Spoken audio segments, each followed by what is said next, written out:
ভেনেজুয়েলায় ভূমিকম্পে সবচেয়ে ক্ষতিগ্রস্ত লা গুয়াইরা এলাকায় ধ্বংসস্তূপ সরিয়ে নিখোঁজদের উদ্ধারের কাজ চালিয়ে যাচ্ছেন উদ্ধারকর্মী, স্বেচ্ছাসেবক ও স্বজনরা। প্রিয়জনদের খুঁজে না পাওয়া পর্যন্ত ঘটনাস্থল ছাড়বেন না বলেও জানান অনেকে। তবে দায়িত্বরতরা বলছেন, সময় গড়ানোর সঙ্গে সঙ্গে উদ্ধার অভিযান আরও কঠিন হয়ে পড়ছে।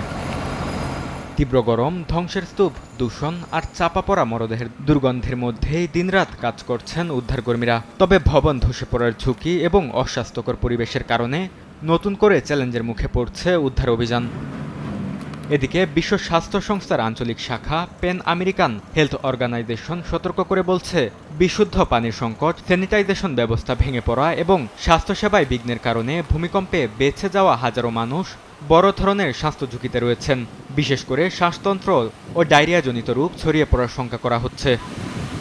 পরিস্থিতি মোকাবেলায় ভেনেজুয়েলার স্বাস্থ্য মন্ত্রণালয়ের সঙ্গে যৌথভাবে রোগ পর্যবেক্ষণ, টিকাদান কার্যক্রম জোরদার এবং অস্থায়ী হাসপাতাল ও আশ্রয় কেন্দ্রগুলোকে আগাম সতর্কবার্তা ব্যবস্থার আওতায় আনার উদ্যোগ নিয়েছে WHO।